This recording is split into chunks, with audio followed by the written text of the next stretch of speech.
പോരാളികൾ ഒന്നിക്കാറില്ല. ഒന്നിക്കാൻ ശത്രുക്കൾ അവരെ അനുവദിക്കാറില്ല. ഇതാദ്യമായി കേരളത്തിലെ ജനകീയ പ്രസ്ഥാനങ്ങൾ എറണാകുളത്ത് ഒന്നിച്ചിരുന്ന് കേരളത്തിന്റെ വികസന പദ്ധതികളെ വിചാരണ ചെയ്തു. സോളിഡാരിറ്റി യൂത്ത് മൂവ്മെന്റ് മുൻകൈയെടുത്ത് വിളിച്ചു ചേർത്ത പോരാളികളുടെ സംവാദത്തിൽ 22 പോരാട്ട സംഘടനകൾ പങ്കെടുത്തു. വേട്ടക്കാരുടെ ഉറക്കം കെടുത്താൻ പോന്നതായിരുന്നു ഇരകളുടെ ഈ ഒത്തുചേരൽ.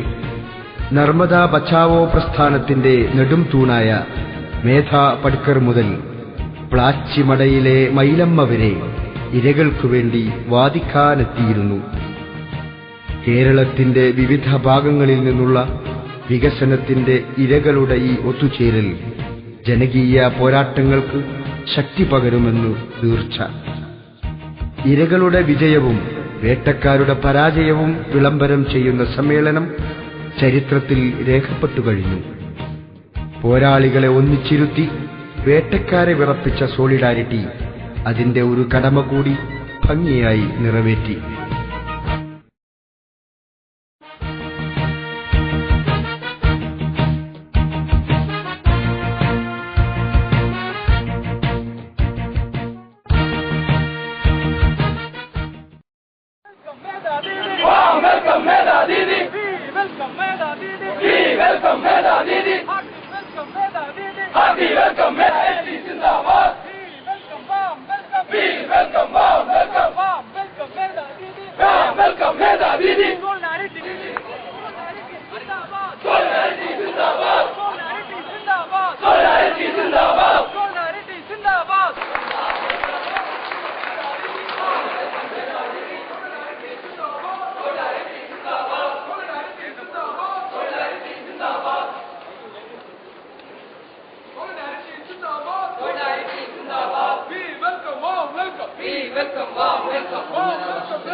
സോളിഡാരിറ്റി ബന്ധപ്പെട്ട് പ്രവർത്തിച്ചുകൊണ്ടിരിക്കുന്ന, ഐക്യദാർഢ്യം പ്രഖ്യാപിച്ചിരിക്കുന്ന സമര സംഘടനകളുടെ ഒത്തുകൂടലാണ് ഇപ്പോൾ നടക്കുന്നത്.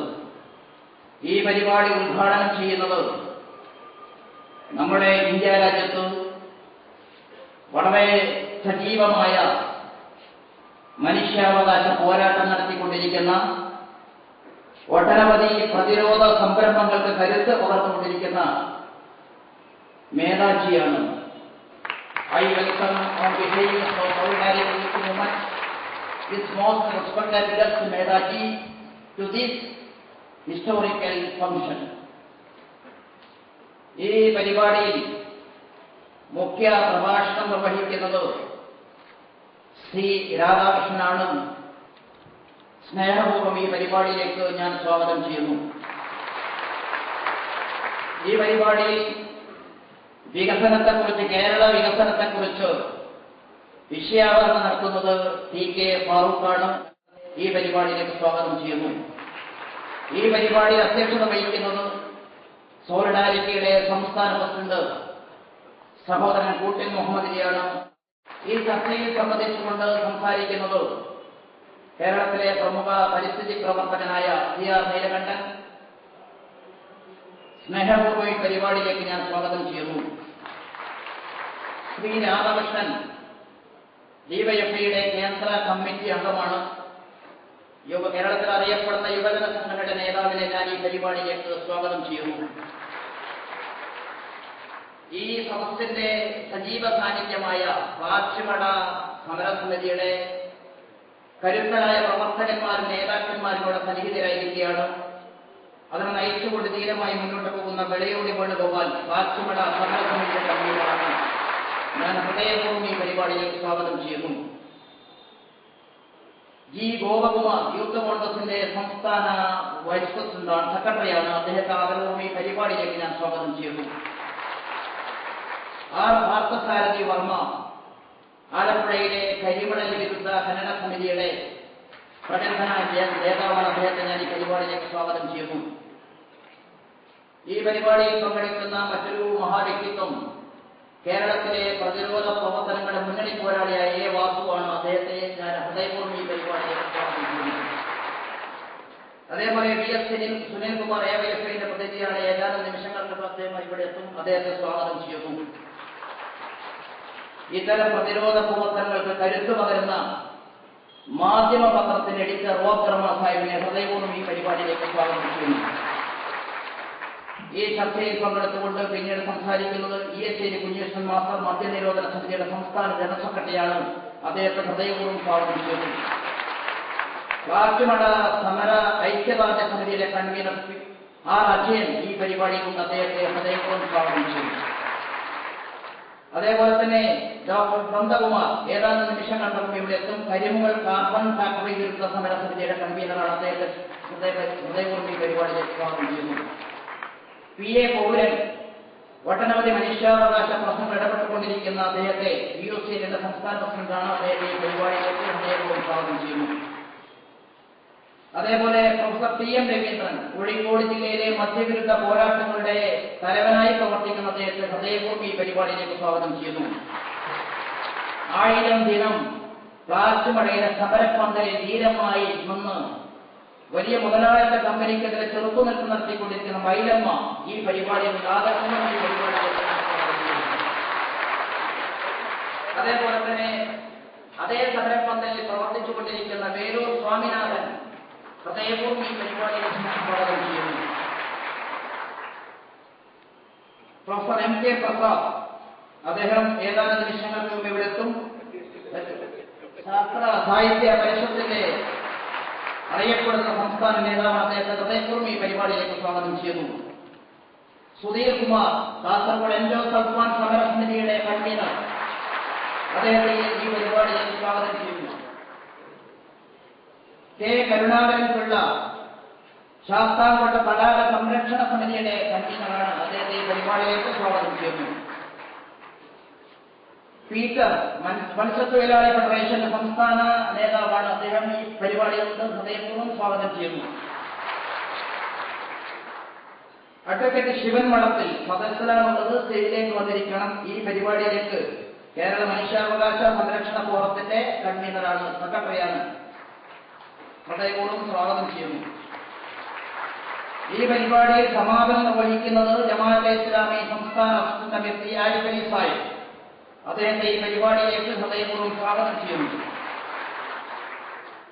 ധാരാളം ആളുകൾ ഈ ചർച്ചയിൽ പങ്കെടുക്കാറുണ്ട്.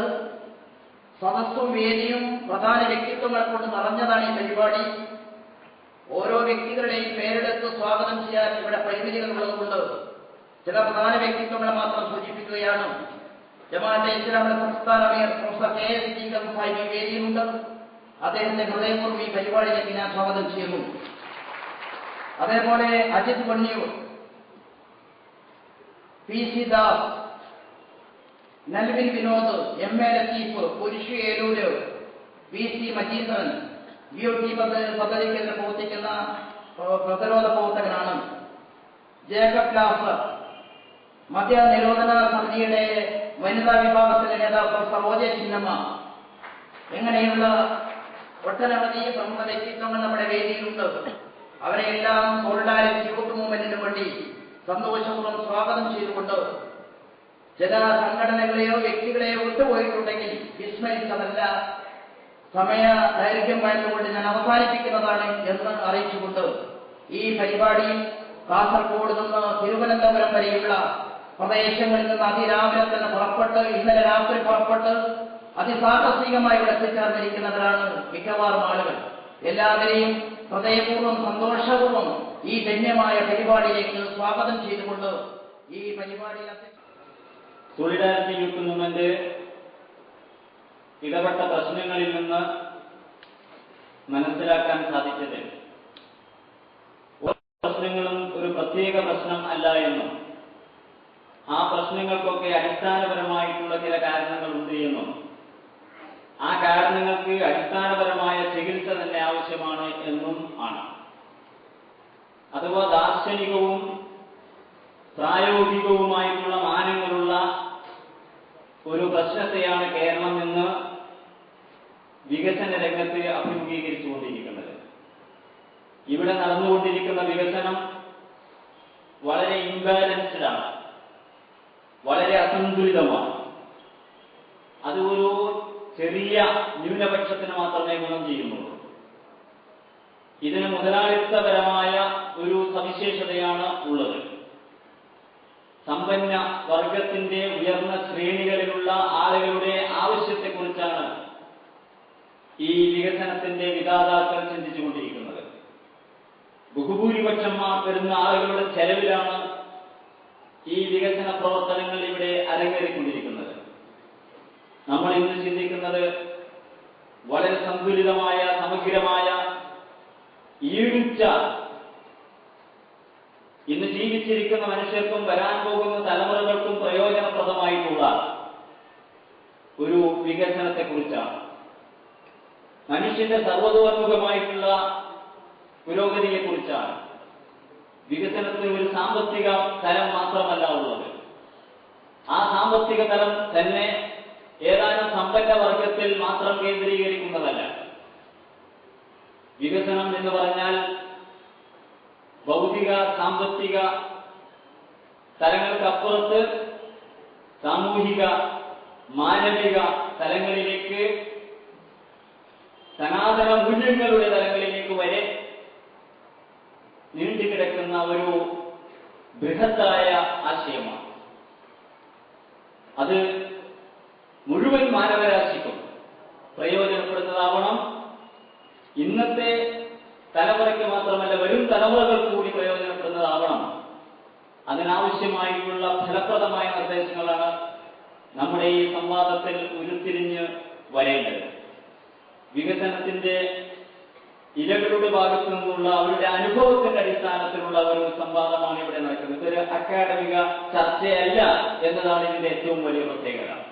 ഈ മണ്ണും മരവും പുഴയും കടലും ഒക്കെ ഈ പ്രപഞ്ചത്തിന്റെ ഈ ഭാഗമാണ്, പ്രകൃതിയുടെ ഭാഗമാണ്. മനുഷ്യന് ജീവിക്കാൻ അത്യാവശ്യമായിട്ടുള്ള സംവിധാനങ്ങളാണ്. ഇതൊക്കെ അതിന്റെ സംശുദ്ധമായ രീതിയിൽ നിലനിർത്തപ്പെടേണ്ടതുണ്ട്. മണ്ണ് ശുദ്ധമായ രീതിയിൽ, വായു ശുദ്ധമായ രീതിയിൽ, വെള്ളം ശുദ്ധമായ രീതിയിൽ നിലനിർത്തപ്പെടേണ്ടതുണ്ട്. 2023 സംബന്ധിച്ചിടത്തോളം 3 അടിസ്ഥാന തലങ്ങളിൽ നിന്നുകൊണ്ടാണ് ഈ വികസന കാഴ്ചപ്പാട് രൂപപ്പെടുത്തിയിട്ടുള്ളത്. മനുഷ്യനും തമ്മിലുള്ള ബന്ധം അത് സമത്വത്തിന്റെ, സാഹോദര്യത്തിന്റെ, ഒരു ചോരയുടെ ബന്ധമാണ്. ആ ബന്ധത്തിന്റെ അടിസ്ഥാനത്തിൽ ചൂഷണം ചെയ്യപ്പെടുന്ന ഒരു വികസനം ഇവിടെ സംഭവിക്കാൻ പാടില്ലാത്തതാണ്. കാരണം സമത്വത്തിലും സാഹോദര്യത്തിലും വിശ്വസിക്കുന്നു. ഇത് ഈ സംഘടനയുടെ ആദർശം അതാണ് എന്നതുകൊണ്ടാണ് ഇങ്ങനെ ഒരു വികസന കാഴ്ചപ്പാടിലേക്ക് നമ്മൾ കടന്നു വരുന്നത്. അതുപോലെ തന്നെ ഈ പ്രകൃതിയുമായിട്ടും അവകാശപ്പെട്ടതാണ്. അതിനൊരു കേവല കമ്മോഡിറ്റിയായി, എക്കോണമിക് ഗൂഡായി ആത്മീയ തലത്തിൽ നമുക്ക് ഇതിന് ആവേശം പകർന്ന് ഉണ്ടാവേണ്ടതായിട്ടുണ്ട്. മുഴുവൻ മനുഷ്യർക്കും പ്രയോജനപ്പെടുത്തുന്ന തരത്തിലുള്ള ഈടുറ്റ, പ്രകൃതിക്ക് ഹാനികരമല്ലാത്ത, സസ്റ്റൈനബിൾ എന്ന് നമ്മൾ സാധാരണ വിശേഷിപ്പിച്ചു വരുന്ന, എന്നാൽ ഒരിക്കലും ഇവിടെ ഇല്ലാത്ത ഒരു ഡെവലപ്മെന്റിലേക്ക് നമ്മൾ എത്തിച്ചേരും എന്നാണ് ഞങ്ങൾ. We are saying use the natural resources and put all human resources to use as well. But don't treat them as commodities. Don't even treat them as equivalent to monetary capital. Because these are the life supports, not just the resources, and certainly not the commodities for the market, whether national or global. Then we know what Jamaat-e-Islami is trying to say to all of us through these kinds of youth solidarity and the conference that is supported by all of us. If they have come out of their own immediate community and asked their youth to go beyond that secure, isolated community, social, economic, political, or even nationality of their own, then they have decided to reach out, and we welcome that. When they held the human rights conferences everywhere just a few months ago, and they have taken up the campaigns to support the movement which asserts human just talked about. Not just the human right to be free of atrocities and attacks, but the basic human rights against the basic insecurity which comes not only through physical attack, but encroachment and depletion, snatching away of the livelihood resources. Then I salute the people of Jamaat-e-Islami for this decision of theirs. We should oppose the interlinking of rivers, whole and soul, and I wish that the solidarity takes this up as one of the major issues of their battle and war. We want the youth of the solidarity and all the people's movements to decide is to come together, build the national alliance of people's movements and take it to the national people's movement. The time has to come for every action in this sense. One natural calamity gives us a blow and even a blessing sometimes to enable us to protect our mangroves and to get rid of wrong culture. But our culture needs to be protected. Iran की रानी ने कहा था कि उनका दफन नहीं होना चाहिए क्योंकि वो सर्वधर्म समभाव की भूमि थी। और आज भी अयोध्या सर्वधर्म समभाव की भूमि है। गलत बताई जाती है, बनाई जाती है, लेकिन अयोध्या आज भी वही है काफी स्तर तक, क्योंकि वहां आज भी वह झंडू के फूल मुस्लिम खेतीहरों के खेतों से निकलते हैं और राम को चढ़ाए जाते हैं। और वो राम नाम के गमछे मुस्लिम कारीगर बुनते हैं हैंडलूम्स पर और कल्याण सिंह से लेकर हर कोई पहनते हैं। तो वो अयोध्या की ट्रेडिशन हम चाहते हैं और उसी के लिए हम सबका जन सहयोग चाहते हैं। सॉलिडारिटी उस जन सहयोग का एक एक्सप्रेशन है जो माध्यम हमने यहाँ लाया है अपने मीडियम से, जो सॉलिडारिटी के 600 यूनिट के युवाओं ने लाया है अपने कृति कार्य के माध्यम से। कोई लेखक, कोई पत्रकार, कोई एक्टिविस्ट, कोई एडवोकेट, कोई डॉक्टर, कोई एक सिंपल सामान्य वुमन, औरत, सब कोई अपने अपने मीडियम और अपना अपना इडियम इस्तेमाल करते हुए ये संदेश अगर आगे ले जाना चाहते हैं, शांति का ही नहीं संघर्ष का भी, शांति के लिए समता का ही नहीं असमान मौके का भी समता के लिए और केवल सस्टेनेबिलिटी का ही नहीं। ഒരു വലിയ ആശങ്ക എന്നെ അലട്ടുകയായിരുന്നു. ഈ നാട്ടിൽ നടക്കുന്ന ശരിയില്ലായ്മകളെക്കുറിച്ച് ആരോട് എന്ത് പരാതി പറഞ്ഞിട്ട് എന്ത് കാര്യം എന്ന ഒരു നിരാശതയായിരുന്നു അതിൻ്റെ കാതലായ ഭാഗം. ഒന്നും പറഞ്ഞിട്ട് കാര്യമില്ല എന്നൊരവസ്ഥ വരെ. അതിന് പ്രധാന കാരണം എതിർപ്പിന്റെ ശബ്ദങ്ങൾ ശക്തമായി ഉയരുകയും പിന്നീട് ഒറ്റപ്പെട്ട വിലാപങ്ങളായി ചിന്നിച്ചിതറി അവസാനിക്കുകയുമായിരുന്നു പതിവ്. ഇപ്പോഴും ഏറെക്കുറെ അങ്ങനെ തന്നെയാണ്. തീർച്ചയായും ഇത് പ്രത്യാശയുടെ ഒരു ദിവസമാണ്. ഇത്തരത്തിലുള്ള ഇത്രയും വലിയൊരു കൂട്ടായ്മ എന്റെ അറിവിൽ കേരളത്തിൽ ഇതുവരെ ഉണ്ടായിട്ടില്ല. ഈ കൂട്ടായ്മയ്ക്ക് വേദിയൊരുക്കുകയും ഇതിനുവേണ്ടി ആസൂത്രണം നടത്തുകയും ചെയ്ത സോളിഡാരിറ്റിയെ എല്ലാ നിലയ്ക്കും അഭിനന്ദിക്കുക എന്നുള്ളത് ഈ കാര്യത്തെക്കുറിച്ച് വിചാരപ്പെടുന്ന ആരുടെയും പ്രാഥമികമായ ധർമ്മമാണ് എനിക്ക് തോന്നുന്നു. നന്നായി, വളരെ നന്നായി എന്ന് പറയാതിരിക്കാൻ നിർവാഹമില്ല. വളരെ വിചിത്രമായ ഒരു സംഗതിയാണ് നമ്മുടെ നാട്ടിലെ വികസനം. നമുക്ക് അഖില ഭാരതത്തിന്റെയും അഖില ലോകത്തിന്റെയും വികസനം എന്നത് മാറ്റി നിർത്തിയിട്ട് നമ്മുടെ ചെറിയ കേരളത്തിന്റെ വികസനം എന്ന കാര്യത്തെക്കുറിച്ച് മാത്രം ആലോചിച്ചാലും ചിരിക്കണോ കരയണോ എന്ന നിശ്ചയത്തിലെത്താൻ പറ്റില്ല. ഈ വികസനം എന്ന വാക്ക് തന്നെ ഒരു അബദ്ധ പ്രയോഗമാണ്. എന്റെ അറിവിൽ വികസിക്കുന്ന രണ്ട് കാര്യങ്ങളെ ഒന്ന് ബലൂണാണ്. അത് വികസിച്ചേ അത് ബലൂൺ ആകുന്നുള്ളൂ. കുറച്ച് വികസിക്കുമ്പോൾ കുറച്ചുകൂടി വികസിച്ചേ അതിന് ഭംഗിയുള്ളൂ. അങ്ങനെ കുറച്ചുകൂടി വികസിച്ച് അവസാനം അത് എവിടെ അവസാനിക്കും എന്ന് നമുക്ക് അസലായിട്ട് അറിയാം. അപ്പോൾ നമ്മൾ വേറൊരു ബലൂൺ എടുക്കും. വികസിപ്പിക്കാൻ. പിന്നെ വികസിക്കുന്ന ഒരു വസ്തു മനുഷ്യന് അറിയാവുന്നത് മനുഷ്യ സഹജമായ അഹന്തയാണ്. അതും ആദ്യം ഇങ്ങനെ വികസിക്കാതെ കിടന്നിട്ട് ഒരു ചന്തവുമില്ലാത്ത വസ്തുവാണ്. അല്പം വികസിച്ചാലേ അതിന് ചന്തം ഉണ്ടാവുകയുള്ളൂ. അല്പം വികസിച്ചുണ്ടാകുന്ന ചന്തത്തിന് മാറ്റുകൂടാൻ പിന്നെയും വികസിക്കണം. അത് വികസിച്ച് വികസിച്ച് വികസിച്ച് അവസാനം നരേന്ദ്രമോദി വരെ എത്തി പൊട്ടിത്തെറിച്ചു പോകും. അപ്പോഴും ഈ പൊട്ടിത്തെറിയുടെയൊക്കെ ആഘാതം ഏറ്റുവാങ്ങേണ്ടി വരുന്നത് സാധാരണക്കാരാണ്. ദിശാബോധം ലക്ഷ്യബോധം ഉണ്ടാവണമെങ്കിൽ 2-3 കാര്യം വേണം. ഒന്ന്, ഒരു ആത്മബോധം വേണം. എന്താണ് ഞാൻ, എന്തിനാണ് ഞാൻ എന്നുള്ളൊരു ബോധമില്ലാത്തയാൾക്ക് ശരിയായ വളർച്ച സാധ്യമല്ല. പിന്നെ ഒരു പ്രപഞ്ചബോധം വേണം. എന്താണ് ഈ പ്രപഞ്ചം, എന്താണ് ഇതിന്റെ നിയാമക ശക്തി, എന്താണ് മനുഷ്യന്റെ ജീവിത ലക്ഷ്യം എന്ന കാര്യത്തെക്കുറിച്ചുള്ള ബോധം വേണം. ഇത് രണ്ടും ഉണ്ടായാൽ തന്നെ ഏറ്റവും അത്യാവശ്യമായിട്ടുള്ളത് പരിസര ബോധമാണ്. ഈ 3 ബോധങ്ങളും നമ്മുടെ വികസനം അല്ലെങ്കിൽ ആസൂത്രണം എന്ന് പറയുന്നതിനകത്ത് ഇതുവരെ അന്യൂനമായിട്ടില്ല. ഉണ്ടായിട്ടില്ല എന്ന് പറയാൻ ഞാൻ ആളല്ല, അന്യൂനമായിട്ടില്ല.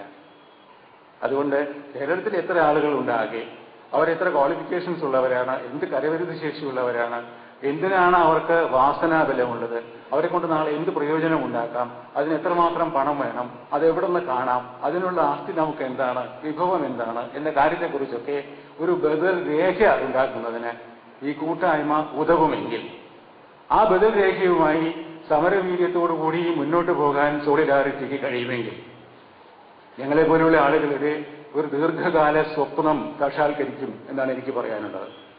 തീർച്ചയായും അതിന് സോളിഡാരിറ്റിക്ക് കഴിയും എന്നെനിക്ക് പൂർണ്ണമായ വിശ്വാസമുണ്ട്. കാരണം സോളിഡാരിറ്റിക്ക് ഈ കാര്യത്തിൽ കച്ചവട സ്വഭാവമില്ല. ഇത് ചെയ്യുന്നത് ഇന്നതിനാണ്, ഇത് ചെയ്യുന്നത് കൊണ്ട് ഞങ്ങൾക്ക് ഇത്രയും ലാഭമുണ്ടാവും, ഇത് ചെയ്യുന്നത് കൊണ്ട് ഞങ്ങൾക്ക് ഇത്രയും നഷ്ടമുണ്ടാവുമെന്ന് ഞങ്ങൾ സഹിക്കാൻ തയ്യാറാണ്. ലാഭം ഞങ്ങൾക്ക് ആവശ്യമില്ല എന്ന് കരുതാനുള്ള തന്റെ ഇടം അവർക്ക് കാണിക്കാൻ സാധിക്കും എന്നാണ് എന്റെ വിശ്വാസം.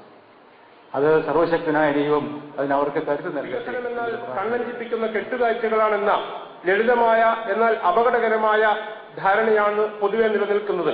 എന്നാൽ യഥാർത്ഥ വികസനം ഒരു സമൂഹത്തിന്റെ മൊത്തം നിലനിൽപ്പും ഭാവി വളർച്ചയും സന്തുലിതവും ശോഭനവുമാക്കി മാറ്റുന്ന ഒരു കാഴ്ചപ്പാടാണ്. വികസനം സമഗ്രമാകണമെങ്കിൽ സാമ്പത്തിക മണ്ഡലത്തിനപ്പുറത്ത് പരിസ്ഥിതി, സംസ്കാരം, രാഷ്ട്രീയം, സാമൂഹ്യം തുടങ്ങിയ മണ്ഡലങ്ങളെല്ലാം അത് ഉൾക്കൊള്ളണം. പ്രകൃതി മൂലധനം, സാമൂഹിക മൂലധനം, മാനുഷിക മൂലധനം, ഭൗതിക മൂലധനം എന്നിവയുടെ സമതുലിതമായ വളർച്ചയാണ് യഥാർത്ഥവും സ്ഥായി സ്വഭാവമുള്ളതുമായ വികസനം. പ്രകൃതി നമുക്ക് നൽകുന്ന സൗകര്യങ്ങളാണ് പ്രകൃതി മൂലധനം. അസംസ്കൃത വിഭവങ്ങൾ, നാം പുറത്തുവിടുന്ന മാലിന്യങ്ങൾ തിരിച്ചെടുത്ത് സംസ്കരിക്കുവാനുള്ള കഴിവ്, ബയോഡൈവേഴ്സിറ്റി നമുക്ക് നൽകുന്ന നന്മകൾ മുതൽ ശുദ്ധജലവും സ്വച്ഛവായുവും ഉൾപ്പെടെയുള്ളവ ഇതിൽപ്പെടുന്നു. വ്യക്തി, കുടുംബം, സമൂഹം എന്നിവ തമ്മിലുള്ള സൗഹാർദ്ദപരമായ സഹവർത്തിത്വത്തിലൂടെ ലഭിക്കുന്ന കരുത്താണ് സാമൂഹിക മൂലധനം. വ്യക്തികളുടെ ചടുലത, ക്രിയാത്മകത, ആരോഗ്യം തുടങ്ങിയവ മാനുഷിക മൂലധനത്തിൽ ഉൾപ്പെടുന്നു. മനുഷ്യർ നിർമ്മിച്ചെടുക്കുന്ന ഭൗതിക സൗകര്യങ്ങളാണ് ഭൗതിക മൂലധനം. ഈ ഘടകങ്ങളുടെ പരസ്പര പൂരിതവും സമതുലിതവുമായ വളർച്ചയാണ് യഥാർത്ഥ വികസനം. ഇതിലേതെങ്കിലും ഒന്നിനെ അവഗണിച്ചുകൊണ്ടോ പരാജയപ്പെടുത്തിക്കൊണ്ടോ ഉള്ള വളർച്ച വികസനമല്ല, മന്ദരോഗിയുടെ കാലിന്റെ വളർച്ചയ്ക്ക് സമാനമായ അവസ്ഥയാണ്. കേരളത്തിൽ ഇന്ന് നടക്കുന്ന വികസന ചർച്ചകളിൽ ഈ സമഗ്ര സമീപനം പ്രതിഫലിക്കുന്നില്ല എന്നതാണ് വസ്തുത. മുതലാളിത്ത വികസന സങ്കല്പം മുന്നോട്ട് വെച്ചിരിക്കുന്ന സാമ്പത്തിക സൂചികകളും അല്പം മുന്നോട്ട് പോയാൽ സാമൂഹിക സൂചികകളും മാത്രമാണ് ചർച്ചകളിൽ ഉയർന്നു വരുന്നത്. ഗതകാല വികസന സമീപനങ്ങൾ സൃഷ്ടിച്ചിരിക്കുന്ന സാംസ്കാരിക, പാരിസ്ഥിതിക, മാനവിക പ്രതിസന്ധികൾ പരിഹാരാന്വേഷണം പോലും നടക്കാത്ത രീതിയിൽ സംസ്കരിക്കപ്പെടുന്നു. യഥാർത്ഥ പ്രശ്നം വികസന സങ്കല്പം അസന്തുലിതമായത് മാത്രമല്ല, മനുഷ്യനെയും പ്രകൃതിയെയും കുറിച്ച കാഴ്ചപ്പാടുകളിൽ മൗലികമായ വീഴ്ചകൾ സംഭവിച്ചതാണ്. മനുഷ്യൻ കേവല ഭൗതിക ജീവിയാണെന്നും ഭൗതിക ക്ഷേമവും ധനസമ്പാദനവും മാത്രമാണ് അവന്റെ പ്രവർത്തനങ്ങളുടെ പ്രചോദനമെന്നും സിദ്ധാന്തിക്കുന്ന ഭൗതിക ദർശനങ്ങളിൽ നിന്ന് ഉരുത്തിരിഞ്ഞു വരുന്ന വികസന സങ്കല്പം ഇത്തരത്തിലാവാനേ നിർവാഹമുള്ളൂ. Science, development and balance, the revolt against modernity എന്ന കൃതിയിൽ ശ്രീ ക്ലോഡ് അൽവാരിസ് ഈ വിഷയം വിശദമായി ചർച്ച ചെയ്യുന്നു. കേവല ഭൗതികതയിൽ അധിഷ്ഠിതമായ വികസന സങ്കല്പമാണ് പ്രശ്നങ്ങളുടെ കാതൽ എന്ന നിഗമനത്തിലാണ് അദ്ദേഹവും എത്തിച്ചേരുന്നത്. പ്രകൃതി വിരുദ്ധവും മനുഷ്യപ്പറ്റില്ലാത്തതും ഭീകരവുമായ പാശ്ചാത്യ വികസന സങ്കല്പങ്ങൾക്ക് ബദലായി ഗാന്ധിസം, താവോ മതം തുടങ്ങിയവയിൽ ഉൾച്ചേർന്നിരിക്കുന്ന ആത്മീയ മൂല്യങ്ങളിൽ അദ്ദേഹം പ്രതീക്ഷ അർപ്പിക്കുന്നു. എന്നാൽ യഥാർത്ഥ പരിഹാരം അദ്ദേഹം കണ്ടെത്തുന്നത് ഇസ്ലാമിക ദർശനത്തിലാണ്. ശരീരത്തെയും ആത്മാവിനെയും വ്യക്തിയെയും സമൂഹത്തെയും മനുഷ്യനെയും പ്രകൃതിയെയും സൃഷ്ടികളെയും സ്രഷ്ടാവിനെയും ഏകദൈവ വിശ്വാസത്തിന്റെ അടിത്തറയിൽ സന്തുലിതമായി സമ്മേളിപ്പിക്കുന്ന ഇസ്ലാമിക ദർശനം ആധുനികതയുടെ ഭീകരതകളിൽ നിന്ന് മുക്തമായിരിക്കുമെന്ന് അദ്ദേഹം അടിവരയിട്ട് പറയുന്നു. ചുരുക്കത്തിൽ കേവല ഭൗതികതയെ നിരാകരിക്കുകയും മത ആത്മീയ മൂല്യങ്ങളെ കൂടി സ്വാംശീകരിക്കുകയും ചെയ്യുന്ന ഒരു വികസന സങ്കല്പം വളർന്നു വരികയെന്നതാണ്. നാം ഇനി നടത്തുന്ന സമരങ്ങൾ, ഹൈവേക്കെതിരായി നടത്തിയ സമരം, അല്ലെങ്കിൽ പാത്രക്കടവ് പദ്ധതിക്കെതിരായി നടത്തിയ സമരം, അല്ലെങ്കിൽ കരിമണൽ ഖനനത്തിനെതിരായി നടത്തിയ സമരം, BOTക്കെതിരായി നടത്തിയ സമരം, ഈ സമരങ്ങളൊക്കെ ഉയർത്തുന്ന ഒരു പ്രധാന രാഷ്ട്രീയം ഇന്ന് നമ്മുടെ മുമ്പിലുണ്ട്. ആ രാഷ്ട്രീയം എന്ന് പറയുന്നത് അധിനിവേശത്തിനെതിരായ രാഷ്ട്രീയമാണ്. നിർഭാഗ്യവശാൽ അധിനിവേശത്തിനെതിരായി പറയുന്നവർക്ക് ആ രാഷ്ട്രീയത്തിൽ ഉറച്ചു നിൽക്കാൻ കഴിയുന്നില്ല എന്നതിന്റെ ഒരു സൂചന കൂടിയാണ് ഈ സമരങ്ങൾ. ഈ സമരങ്ങളൊന്നും തന്നെ സ്പോൺസർ ചെയ്തത് ഇവിടുത്തെ ഒരു രാഷ്ട്രീയ പാർട്ടികളല്ല. ഒരു രാഷ്ട്രീയ പാർട്ടി സ്പോൺസർ ചെയ്യാതെ നേതാദീദി പറഞ്ഞതുപോലെ ജനകീയ സമരങ്ങൾ അതിന്റെ അർത്ഥത്തിൽ ഉയർന്നു വരികയും ആ സമരങ്ങൾ രാജ്യമാകെ ആഞ്ഞടിക്കുകയും ചെയ്തു. അതുകൊണ്ടാണ് കേരളീയർ വികസനമാണെന്ന് കരുതുമായിരുന്ന, സാധാരണ മലയാളി വികസനമാണെന്ന് കരുതുമായിരുന്ന ഒന്നാണ് എക്സ്പ്രസ് ഹൈവേ.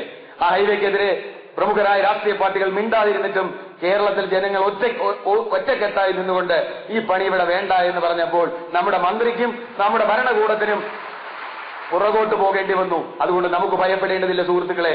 ഇന്റർനെറ്റ് സിറ്റിയല്ല, ഇതുപോലെയുള്ള ഏത് അപകടം വന്നാലും അതിനെ ചെറുത്ത് തോൽപ്പിക്കാനുള്ള കൂട്ടായ സമരത്തിൽ മുൻ സമരങ്ങളിൽ എന്ന പോലെ സോൾഡാറ്റിയുടെ പിന്തുണ ഉണ്ടാകുമെന്ന് പ്രതീക്ഷിച്ചുകൊണ്ട് പലതും ഗൗരവമായ പരിശോധനയ്ക്ക് വിധേയമാക്കേണ്ടതാണ് എന്നതുകൊണ്ട് അത് അതേ അർത്ഥത്തിൽ തന്നെ സ്വീകരിക്കാനും ഉൾക്കൊള്ളാനും ഞാൻ ആഗ്രഹിക്കുകയാണ്. കാരണം ഈ വിമർശനങ്ങൾ തീർത്തും ക്രിയാത്മകമായ ലക്ഷ്യത്തോടു കൂടിയാണ് സോളിഡാരിറ്റിയും മറ്റുള്ളവരും ഉന്നയിക്കുന്നത് എന്ന ഉത്തമ ബോധ്യത്തിന്റെ കൂടി അടിസ്ഥാനത്തിലാണ് അത് സ്വീകരിക്കുന്നത്. ഈ കേരളത്തിലെ ചെറു ഗ്രൂപ്പുകൾ ഉന്നയിച്ചിട്ടുള്ള ഈ സമരങ്ങളോട്, ചെറുത്തുനിൽപ്പുകളോട് കേരളത്തിലെ ഇടതുപക്ഷ രാഷ്ട്രീയ പാർട്ടികളുടെ പ്രവർത്തകന്മാർ വിമുഖത കാണിക്കുകയോ വിട്ടുനിൽക്കുകയോ ചെയ്ത അനുഭവം എവിടെയുമില്ല. പക്ഷെ ആ സമരങ്ങളെല്ലാം, എല്ലാ സമരങ്ങളും, എല്ലാ ചെറുത്തുനിൽപ്പുകളും, എല്ലാ മുന്നേറ്റങ്ങളും ഏതെങ്കിലും രാഷ്ട്രീയ പാർട്ടികളുടെ നേതൃത്വത്തിൽ തന്നെ ആയിക്കൊള്ളണമെന്ന് വാശി പിടിക്കേണ്ടതില്ല എന്നാണ് എനിക്ക് തോന്നുന്നത്. കാരണം രാഷ്ട്രീയ പാർട്ടികൾ അവർക്ക് ഏറ്റെടുക്കേണ്ട ബാധ്യതകൾ, ഇവിടെ തന്നെ സോളിഡാരിറ്റി ഈ നിലപാടിൽ സൂചിപ്പിച്ചു. സ്വാശ്രയ വിദ്യാഭ്യാസ പ്രശ്നവുമായി ബന്ധപ്പെട്ടുകൊണ്ട് സോളിഡാരിറ്റിയുടെ നിലപാട് ഇവിടെ പ്രഖ്യാപിച്ചു. എന്നാൽ സ്വാശ്രയ വിദ്യാഭ്യാസ പ്രശ്നത്തിൽ സമരമുഖത്തിലേക്ക് ആഞ്ഞിറങ്ങാൻ സോളിഡാരിറ്റിക്ക് ഒരുപക്ഷെ കഴിയാതെ പോയിട്ടുണ്ട് എന്ന വിമർശനം ഞാൻ അങ്ങോട്ടും ഉന്നയിക്കുകയാണ്. ആ വിമർശനം ഉന്നയിക്കുമ്പോൾ സോളിഡാരിറ്റിക്ക് ആ കാര്യത്തിലുള്ള ആത്മാർത്ഥതയെ ചോദ്യം ചെയ്തുകൊണ്ടല്ല അത് ഉന്നയിക്കുന്നത്. നമ്മൾ സ്വീകരിക്കുന്ന പ്രയോറിറ്റിയെ, മുൻഗണനയെ ഒരുപക്ഷെ ഡിവൈഎഫ്ഐയോ മറ്റേതെങ്കിലും സംഘടനയോ മുന്നിൽ വന്നുപെടുന്ന ഏറ്റെടുക്കേണ്ട പ്രശ്നങ്ങളുടെ ബാഹുല്യത്തിൽ തീരുമാനിക്കപ്പെടുന്ന മുൻഗണനകളിൽ ചിലപ്പോൾ വ്യത്യാസമുണ്ടായിരിക്കാം. ആ മുൻഗണനയുടെ വ്യത്യാസത്തെ സഹിഷ്ണുതയോടുകൂടി വിമർശനാത്മകമായി കാണാൻ നമുക്ക് സാധിക്കണം. ചെറു ഗ്രൂപ്പുകൾ, ചെറു പ്രസ്ഥാനങ്ങൾ, ചെറു മുന്നേറ്റങ്ങൾ അത് ആരുടെ നേതൃത്വത്തിലാണെങ്കിലും ആഗോളവൽക്കരണത്തിനും അധിനിവേശത്തിനും പ്രകൃതിയെ കീഴ്പ്പെടുത്തുന്നതിനെതിരെ ഉണ്ടാകട്ടെ.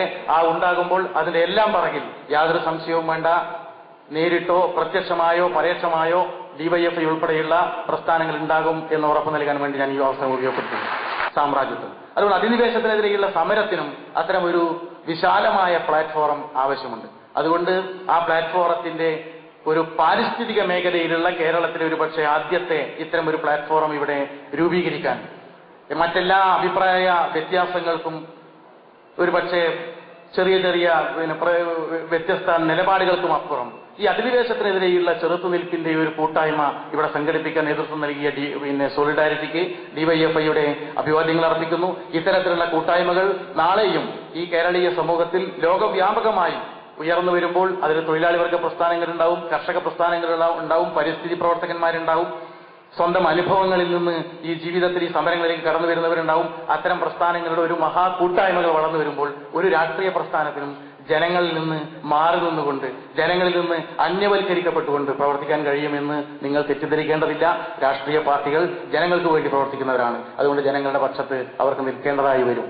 അങ്ങനെ അവരെ നിൽക്കുന്നതിലേക്ക്, അവരെ കറക്റ്റ് ചെയ്യുന്നതിലേക്ക് കൂടി ഇത്തരം കൂട്ടായ്മകൾക്ക് കഴിയുമെങ്കിൽ അതുകൂടി സാധിക്കട്ടെ എന്ന് ഞാൻ ആവശ്യപ്പെടുന്നു. തിരിച്ചറിവിന്റെ ഒരു സംസ്കാരം, ചെറുത്തുനിൽപ്പിന്റെ ഒരു സംസ്കാരം നമുക്കുണ്ടാകേണ്ടിയിരിക്കുന്നു. നമ്മളൊരു നടത്തുന്ന സമരങ്ങൾ മുഴുവൻ ഒരു രണ്ടാം സ്വാതന്ത്ര്യ സമരമാണ്. 57 വർഷമായി ഈ രാജ്യത്ത് വീണ്ടും കോളനി വാഴ്ച ഇവിടെ ആട്ടിയുറപ്പിക്കുന്ന അവരുടെ പാദസേവകരായ ഭരണാധികാരികളാണ് രണ്ടാം സ്വാതന്ത്ര്യ സമരത്തിലെ പ്രതികൾ.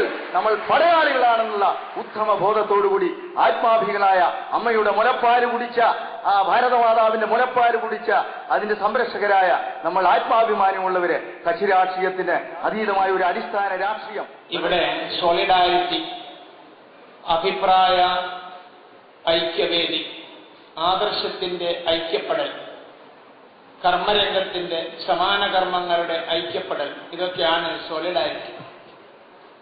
ഞാനിവിടെ സംസാരിക്കുന്നത് കേരള മദ്യനിരോധന സമിതിയുടെ പ്രതിനിധിയായിട്ടാണ്. 1000 ഗ്രാമങ്ങളുള്ള കേരളം, 3 കോടി ജനത, ഒരു പഞ്ചായത്തിൽ ആകെയുള്ളത് 30,000 ജനങ്ങൾ. അതിൽ 15,000 പുരുഷൻ, 15,000 സ്ത്രീ, 15,000 പുരുഷന്മാരിൽ 7,500 കുഞ്ഞുങ്ങൾ. അവശേഷിക്കുന്ന 7,500 പുരുഷന്മാരിൽ 1/3 മദ്യപിക്കുന്നു. 2,500 ആളുകൾ, വേണ്ട 2,000. ഒരാൾ ഒരു ദിവസം 50 റുപ്യക്ക് മദ്യപിക്കുന്നു. 1000 പേർ 50,000 മദ്യപിക്കുന്നു. 2,000 പേർ 1,00,000 മദ്യപിക്കുന്നു ഒരു ദിവസം. അങ്ങനെയാണെങ്കിൽ ഒരു കൊല്ലം 365 ലക്ഷത്തിന് മദ്യപിക്കുന്നു. 3,65,00,000. ഒരു പഞ്ചായത്ത് കൊടുക്കുന്നത്, വികസനത്തിന് കൊടുക്കുന്നത് 80 ലക്ഷമോ കവിഞ്ഞാൽ 1 കോടിയോ. 1 കോടി വികസനത്തിന് കൊടുത്തിട്ട് 3.5 കോടി കൊണ്ട് കുടിപ്പിക്കുന്ന എന്ത് വികസനമാണിത്? ഇതാണ് വികസനാഭാസം. അതുകൊണ്ട് ഞങ്ങൾ പറയുന്നു, അടിസ്ഥാനപരമായ വികസനത്തിന്റെ ധാർമ്മികതയിൽ ഊന്നി നിൽക്കുന്ന പ്രസ്ഥാനങ്ങളുടെ കൂട്ടായ്മ അധികാരം കൊയ്യണം. ആദ്യം നാം അതിനുമേലാകട്ടെ പൊന്നാര്യൻ.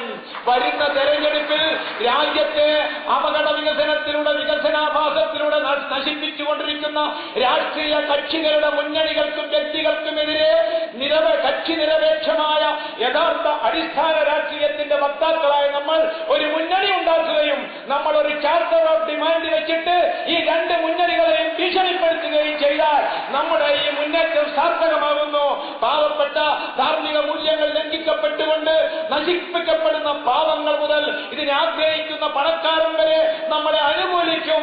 അതുകൊണ്ട് മൂല്യങ്ങളിൽ ഊന്നിനുള്ള പോരാട്ടത്തിന് ജഗദീശ്വരന്റെ അനുഗ്രഹം ഉണ്ടായിരിക്കും. ഇൻഷാ അല്ലാഹ് കൂടി കൂട്ടിച്ചേർത്തുകൊണ്ട് കേരളത്തിൽ ഞാൻ പ്രതികരിക്കുന്ന രാഷ്ട്രീയ പ്രസ്ഥാനങ്ങൾ ഇവിടെ ഭരിക്കാറുണ്ട്, ഇപ്പോൾ ഭരിച്ചുകൊണ്ടിരിക്കുന്നു. ഞങ്ങൾ എതിർക്കുന്ന വ്യത്യസ്ത ആശയങ്ങളുള്ള രാഷ്ട്രീയ പ്രസ്ഥാനങ്ങൾ കേരളത്തിൽ ഭരിച്ചിട്ടുണ്ട്. മാറി മാറി വരുന്ന മുന്നണി രാഷ്ട്രീയ സംവിധാനം അവരുടെ വ്യത്യസ്ത ധ്രുവങ്ങളിലുള്ള വ്യത്യസ്ത ആശയങ്ങൾ കേരളത്തിലെ വികസനത്തെ ബാധിക്കുന്നുണ്ട് എന്നുള്ള സത്യം ഇവിടെ തുറന്നു പറയാൻ ആഗ്രഹിക്കുകയാണ്. ഇവിടെ മുന്നണി ബന്ധത്തെക്കുറിച്ച് ഞാൻ പറയുമ്പോൾ 5 വർഷക്കാലം ഭരിക്കുന്ന ഒരു മുന്നണി ഒരു വ്യാവസായിക നയം, ഞാൻ തുറന്നു പറയുകയാണ്, വ്യവസായ നയം കൊണ്ടുവരും. അതിൽ രാഷ്ട്രീയം കണ്ട് എതിർക്കുന്ന മറ്റ് മുന്നണി സംവിധാനങ്ങൾ അവർ അധികാരത്തിലേറുമ്പോൾ ആ നയം തന്നെ പിന്തുടരുന്ന രാഷ്ട്രീയ കാഴ്ചയാണ് നമുക്ക് കാണുവാൻ കഴിയുന്നത്. അവിടെയാണ് ഇവിടെ സോളിഡാരിറ്റിയുടെ ഇതുപോലുള്ള സമ്മേളനങ്ങൾക്ക് വളരെ പ്രസക്തി ഞാൻ കാണുന്നു. വ്യത്യസ്ത ആശയഗതികളുള്ള ആളുകളെ ഒരു പ്ലാറ്റ്ഫോമിൽ കൊണ്ടുവന്ന് ഒരു കേരളത്തിന്റെ വികസനത്തിന് വേണ്ടി ഒറ്റക്കെട്ടായി പൊരുതുവാനുള്ള ഒരു കാഴ്ചപ്പാട് സോളിഡാരിറ്റി എടുക്കുന്നു എന്നുള്ളതിൽ ഒരുപാട് മേഖലകൾ നിലനിൽക്കുമ്പോഴും ഇത്തരത്തിലുള്ള പോരാളികളുടെ സംവാദത്തിനും ഇരകളുടെ ഐക്യപ്പെടലിനും ഇവിടെ വേദിയൊരുക്കുമ്പോൾ തീർച്ചയായും നാം അഭിമുഖീകരിച്ചുകൊണ്ടിരിക്കുന്ന വിഷയങ്ങൾ, പ്രശ്നങ്ങൾ വളരെ കൂടുതലാണ് എന്ന് നമ്മെ ഓർമ്മപ്പെടുത്തുന്നുണ്ട്. പോയ കാലങ്ങളിൽ നിന്നെല്ലാം വ്യത്യസ്തമായിക്കൊണ്ട് ഇത്തരത്തിലുള്ള ഒരു ഒത്തുചേരലിന് വേണ്ടി മറ്റ് അഭിപ്രായ വ്യത്യാസങ്ങളെല്ലാം മാറ്റിവെക്കാൻ നാം സന്നദ്ധരാകുമ്പോൾ നമ്മളെല്ലാം ആ പ്രതിസന്ധിയെക്കുറിച്ച് നമ്മുടെ നാടും നാട്ടിന്റെ സകല നന്മകളും അന്യം നിന്ന് പോകുന്നതിനെക്കുറിച്ച് ആശങ്കപ്പെടുന്നു എന്നുള്ളത് തന്നെയാണ് വസ്തുത. ഇവിടെ അവതരിപ്പിച്ച വികസന കാഴ്ചപ്പാടിനെ സംബന്ധിച്ചും അതിനോട് അനുബന്ധിച്ച് വന്ന പ്രതികരണത്തെക്കുറിച്ചുമെല്ലാം AISF-നും AIYF-നും വ്യത്യസ്തമായ അഭിപ്രായങ്ങളും വിമർശനങ്ങളും നിലനിൽക്കുമ്പോഴും നിലനിൽക്കുന്ന നാട്ടിലെ പ്രശ്നങ്ങൾ ഏറ്റെടുത്തുകൊണ്ട് വളരെ ആത്മാർത്ഥമായി പ്രതികരിക്കുന്ന യുവജന വിദ്യാർത്ഥി പ്രസ്ഥാനം എന്ന നിലയിൽ ഇവിടെ എത്തിച്ചേർന്ന പോരാളികളുടെ നേതൃത്വത്തിൽ ഈ നാടിന്റെ വിവിധ മേഖലകളിലായി നടക്കുന്ന പ്രക്ഷോഭ സമരങ്ങൾക്ക് വളരെ ആത്മാർത്ഥതയോടുകൂടി ഹൃദയത്തിൽ തൊട്ട് ഈ അവസരത്തിൽ ഐക്യദാർഢ്യം പ്രഖ്യാപിക്കാൻ നമ്മളുടെ കേരളത്തിന് മാത്രമായിട്ടൊരു വികസനം സാധ്യമാണോ? ഇന്ത്യൻ ജനതയ്ക്ക് ഭൂമി, ഇന്ത്യയിലെ പാവപ്പെട്ട അടിസ്ഥാന വർഗങ്ങൾക്ക്, ഭൂരഹിത ദരിദ്ര കർഷകർ എന്ന് പറഞ്ഞാൽ ദരിദ്രർ എന്ന് മാത്രം പറഞ്ഞ മതിയോടെ ആ രീതിയിൽ അടിസ്ഥാന വർഗങ്ങൾക്ക് ഭൂമി കൊടുക്കുക, അവരുടെ ക്രയശേഷി വർദ്ധിപ്പിക്കുക, അതിന്റെ അടിസ്ഥാനത്തിൽ ഡിമാൻഡ്, അതിന്റെ അടിസ്ഥാനത്തിൽ സപ്ലൈ. അങ്ങനെ വികസനം വരുന്ന സമയത്ത് സ്വാഭാവികമായിട്ടും വൻകിട യന്ത്രങ്ങളെ നിലക്ക് നിർത്തുക, നമ്മൾക്ക് ഭൂമിയെ ആക്രമിക്കാതിരിക്കുക, ഭൂമിയെയും പ്രകൃതിയെയും ആക്രമിക്കാതിരിക്കുക, അത്തരമൊരു നയം രൂപീകരിക്കുക. ആ രീതിയിൽ നമ്മൾ ചിന്തിക്കുന്നില്ലെങ്കിൽ നമ്മളുടേതായിട്ടുള്ള ഈ തരം ഒരു കോർഡിനേഷൻ, ഇത്തരം ഒരു ഐക്യമുന്നണി നിലനിൽക്കാൻ പോകുന്നു എന്നുള്ള കാര്യത്തിൽ ഞാനൊരു അശുഭാപ്തി വിശ്വാസക്കാരനായിട്ട് നിങ്ങൾക്ക് കാണാം. പക്ഷെ നമ്മൾ ഒരു കാര്യം തീർച്ചയാണ്, ഇന്ന് രാഷ്ട്രീയ എസ്റ്റാബ്ലിഷ്ഡ് രാഷ്ട്രീയക്കാരിൽ നിന്ന് നമ്മളൊന്ന് ഉയർന്നിരിക്കുന്നു. ആ ഉയർച്ചയ്ക്ക് കാരണം എന്താണ്? ആ രാഷ്ട്രീയക്കാരാണ് വാസ്തവത്തിൽ ഇന്നലെ വരെ ഈ രാജ്യത്തിന്റെ അങ്ങേയറ്റത്തെ പ്രാണവായുവിനെ സംബന്ധിച്ചിട്ടുള്ള പ്രശ്നങ്ങൾ വാസ്തവത്തിൽ ഏറ്റെടുക്കാതിരിക്കുകയോ ഏറ്റെടുത്ത വിഭാഗങ്ങൾ അടിച്ചമർത്തി ചെയ്തിട്ടുള്ളത്. ആ രീതിയിൽ ഈ കാര്യത്തിനെ സംബന്ധിച്ചിടത്തോളം ഒറ്റപ്പെട്ട രീതിയിൽ എവിടെയൊക്കെ സമരങ്ങൾ നടന്നിട്ടുണ്ടോ അവിടെയൊക്കെ വാസ്തവത്തിൽ അതിനെ അടിച്ചമർത്തിയോ ഹൈജാക്ക് ചെയ്യുകയോ ചെയ്യപ്പെട്ടിട്ടുണ്ട്. അതിനെ അതിജീവിക്കാൻ വേണ്ടിയിട്ടുള്ള നമ്മുടെ ജനങ്ങളുടേതായിട്ടുള്ള ബോധത്തിന്റെ, ആ പ്രയോഗത്തിൽ നിന്നുണ്ടായിട്ടുള്ള ആ ബോധത്തിന്റെ, ആ അറിവിന്റെ, പ്രത്യക്ഷജ്ഞാനം പരോക്ഷജ്ഞാനം എന്നുണ്ട്. അതിൽ നമുക്ക് പ്രത്യക്ഷജ്ഞാനം ഉണ്ടായിട്ടുണ്ട്. യഥാർത്ഥത്തിൽ ഇനി ഇവരെ ആശ്രയിച്ചുകൊണ്ട് നമ്മൾക്ക് ശരിയായിട്ടുള്ള കാര്യങ്ങൾ ചെയ്യാൻ പറ്റില്ല എന്നുള്ള ഈ കഴിഞ്ഞ 55 വർഷത്തെ അനുഭവത്തിൽ നിന്നാണ് നമ്മൾക്ക് ഇത് ഇവിടെ എത്തിപ്പെടാൻ. അല്ലെങ്കിൽ സോളിഡാരിറ്റി അങ്ങനെ ഒരു ആശയം മുന്നോട്ട് വെച്ചെന്നുള്ളത് കൊണ്ട് നമ്മളാരും ഇങ്ങോട്ടേക്ക് വരില്ല. നമ്മൾക്ക് അനുഭവം ഉണ്ടായി. ഈ അനുഭവത്തിന്റെ അടിസ്ഥാനത്തിൽ നമ്മൾ ആശയങ്ങൾ ചർച്ച ചെയ്യപ്പെടുന്ന സമയത്ത് വമ്പിച്ച ഗുണങ്ങളുണ്ടാവും. ആശയം ഒരു ഭൗതിക ശക്തിയാവും, പക്ഷെ ശരിയായ ആശയങ്ങൾ ഭൗതിക ശക്തിയാവും. കേരളത്തിന്റെ വിവിധ പോരാട്ട നിലങ്ങളിൽ നിന്നും ഇവിടെ എത്തിയിട്ടുള്ള ആളുകളെ കാണുവാനും അവരോട് സംവേദിക്കുവാനും ഇടം ഉണ്ടാക്കിയ സോളിഡാരിറ്റിയെ എത്ര തന്നെ അഭിനന്ദിച്ചാലും മതിയാകില്ല. സോളിഡാരിറ്റിയുടെ സമ്മേളനം, സംസ്ഥാന സമ്മേളനം ഏപ്രിൽ മാസത്തിൽ പാലക്കാട് നടത്തുവാൻ പോവുകയാണ്.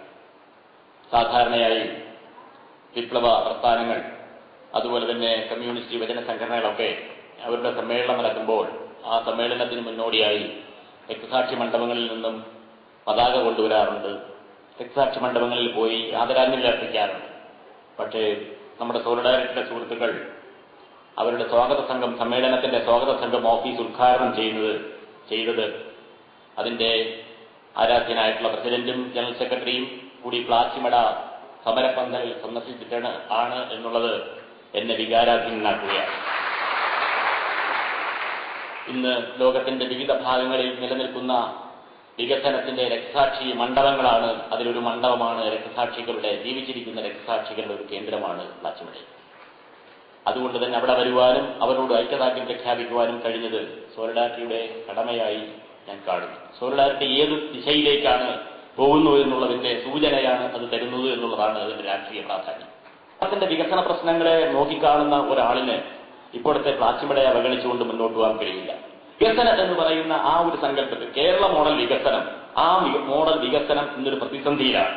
അതിന് ഏറ്റവും വലിയ നമ്മുടെ നേർക്കാഴ്ചയാണ് പ്ലാച്ചിമടയും കരിമുകളിലും ഇപ്പോൾ വരാൻ പോകുന്ന സ്മാർട്ട് സിറ്റിയിലുമെല്ലാം ഞാൻ കാണുന്നത്. നമ്മുടെ കേരളത്തിന്റെ ഒരു വികസന മോഡൽ എന്തായിരുന്നു? മറ്റ് സംസ്ഥാനങ്ങളെ അമർത്യാസെന്നൊക്കെ പറഞ്ഞതുപോലെ കേരള മോഡൽ വികസനം ഇന്ന് എത്തി നിൽക്കുന്ന പ്രതിസന്ധി എന്ന് പറയുന്നത് മുന്നോട്ട് പോകാൻ സാധാരണ ജനങ്ങളെ അവഗണിച്ചുള്ള മുന്നോട്ട് പോകലാണ്. അമർത്യാസെന്നൊക്കെ മുമ്പ് പറഞ്ഞിരുന്നത് വികസനം എന്ന് പറയുന്നതിന്റെ സൂചകങ്ങൾ എന്ന് പറയുന്നത് ആരോഗ്യ പരിപാലന രംഗത്തുള്ള കാര്യങ്ങൾ, വിദ്യാഭ്യാസ രംഗത്തുള്ള കാര്യത്തിൽ, കേരളം നേടിയിട്ടുള്ള ഭൂപരിഷ്കരണ കാര്യത്തിൽ, സാമൂഹ്യ യാഥാർത്ഥ്യങ്ങൾ, സാമൂഹ്യ പരിഷ്കരണം, ഇത്തരം കാര്യങ്ങളിലുള്ള വൻപിച്ച മുന്നോട്ട് പോകലായിരുന്നു. മറ്റ് അമേരിക്കയിലെ ഫെഡറൽ സ്റ്റേറ്റുകളിലുള്ളതിനേക്കാൾ വളരെ മുന്നോട്ട് പോയിട്ടുള്ള ഒരു സ്ഥിതിവിശേഷം കേരളത്തിൽ 1970-കളിൽ ഉണ്ടായിരുന്നു. അതിനെ നമ്മുടെ പ്രബന്ധാവതാരകൻ ശ്രീ ടി കെ ഫാറൂഖ് അദ്ദേഹത്തിന്റെ വളരെ കോംപ്രഹെൻസീവായ, ഞാൻ അന്തം വിട്ടിരിക്കുകയായിരുന്നു, അദ്ദേഹത്തിന് ഇത്രയും വലിയ ഒരു ഇതുണ്ട് എന്തോ എന്നുള്ള ഒരു വളരെ കോംപ്രഹെൻസീവായി, വളരെ ചരിത്ര പശ്ചാത്തലമടക്കം ആ ചരിത്ര പശ്ചാത്തലത്തിൽ പറഞ്ഞിട്ടുള്ള കാര്യങ്ങളിലെല്ലാം ഞാൻ യോജിക്കുകയാണ്. SNDP മൂവ്മെന്റ്, അതുപോലെ തന്നെ കമ്മ്യൂണിസ്റ്റ് പ്രസ്ഥാനം, കേരളത്തിൽ വളർന്നു വന്നിട്ടുള്ള ഈ വലിയ മുമ്പോട്ട് പോക്കിനുള്ള സാമൂഹ്യ നവോത്ഥാന പ്രസ്ഥാനങ്ങൾ, അയ്യങ്കാളിയായാലും അതുപോലെ തന്നെ ദളിത് പ്രസ്ഥാനങ്ങളായാലും വന്നിട്ടുള്ള സാമൂഹ്യ പ്രസ്ഥാനങ്ങളും കമ്മ്യൂണിസ്റ്റ് പ്രസ്ഥാനങ്ങളും വഹിച്ചിട്ടുള്ള പങ്ക്, ആ പങ്കാണ് നമ്മുടെ കേരള വികസനത്തെ മുന്നോട്ട് നയിച്ചിട്ടുള്ളത്. ആ വികസനത്തിൽ മനുഷ്യനെ ഊന്നി നിന്നുകൊണ്ടുള്ള, സാധാരണക്കാരനെ ഊന്നി നിന്നുകൊണ്ടുള്ള വികസനമായിരുന്നു. അതുകൊണ്ടാണ് കേരളത്തിൽ സാക്ഷരത നേടുന്നതിന് വല്യമ്പിച്ച ജനകീയ പങ്കാളിത്തം ഉണ്ടായത്. കേരളത്തിൽ പല സ്ഥലങ്ങളിലും കാണുന്ന കിണറുകൾ കുഴിച്ചിട്ടുള്ളത്, കുളങ്ങൾ കുഴിച്ചിട്ടുള്ളതെല്ലാം പലപ്പോഴും വികസനത്തിൽ ഒരു തിരുത്ത് എന്ന പദപ്രയോഗമാണ്. അത് തീർച്ചയായും നിഷേധാത്മകമല്ല, ക്രിയാത്മകമാണ്. ഈ കേരളത്തിനോ ഇന്ത്യ രാജ്യത്തിനോ ലോകത്തിനോ വികസനം ആവശ്യമില്ല എന്ന് സോളിഡാരിറ്റി കരുതുന്നില്ല. വികസനം കൂടിയേ തീരൂ. പക്ഷേ വികസനത്തിന്റെ നിലവിലെ രീതി, ശൈലി, പോക്ക് ശരിയല്ല. അതിന് തിരുത്ത് കൂടിയേ തീരൂ. വികസനം എന്ന് പറഞ്ഞാൽ എന്താണ്? ആരുടെ വികസനമാണ്? അതിൽ ലക്ഷ്യം എന്താണ്? ഈ മൂന്ന് കാര്യങ്ങൾ മൗലികമായി നിർണ്ണയിക്കാതെ ഒരു രാജ്യത്തും ഒരു ലോകത്തും ഒരു വീട്ടിൽ പോലും വികസനം വരില്ല. എന്താണ് വികസനം? ആരുടെ വികസനം? എന്തിനാണ് വികസനം? ഇത്രയെങ്കിലും ദിശാബോധം നമുക്കുണ്ടായേ പറ്റൂ. വികസനത്തിന്റെ അടിസ്ഥാനപരമായ ലക്ഷ്യം ഈ രാജ്യത്ത് 105 കോടി വരുന്ന ഇന്ത്യയിലെ പൗരന്മാരുടെ മൗലികമായ അവകാശങ്ങളും താല്പര്യങ്ങളും രക്ഷിക്കാൻ സഹായകമായ വികസനം എന്തോ അതാണ് ഇവിടെ ആവശ്യമായ വികസനം, ബാക്കി ഒന്നുമല്ല. അപ്പൊ 40 കോടി ജനങ്ങൾ ദാരിദ്ര്യരേഖയ്ക്ക് താഴെ കഴിയുന്നുവെന്ന് കണക്കുകൾ വളരെ വ്യക്തമായി സൂചിപ്പിക്കുന്ന ഒരു പരിസ്ഥിതിയിൽ ആ ആളുകൾക്ക് വെള്ളവും വായുവും ഭക്ഷണവും വിദ്യാഭ്യാസവും പാർപ്പിടവും വസ്ത്രവും രോഗത്തിനുള്ള ചികിത്സയും ലഭ്യമാകുന്ന ഒരവസ്ഥാവിശേഷത്തെക്കുറിച്ചാണ് സാമാന്യമായി വികസനം എന്ന് പറയുന്നത്. അത് ലക്ഷ്യം വെച്ചുകൊണ്ടുള്ള പ്രവർത്തനമാണോ അല്ലേ ഇവിടെ നടക്കുന്നത് നമ്മൾ പരിശോധിക്കുക. അത് പരിശോധിക്കുമ്പോഴാണ് ദരിദ്രന്മാരുടെ എണ്ണം കൂടുതൽ കൂടി വരുന്നു, സമ്പന്നന്മാരുടെ എണ്ണം കൂടി വരുന്നു. പക്ഷേ രണ്ടും തമ്മിലുള്ള അകലത്തെ ഭീകരമാവിധം വർദ്ധിച്ചു വരുന്നു. ഈ ഒരു സാഹചര്യം വികസനത്തിന്റെ ഒന്നാമത്തെ ശത്രുവാണ്.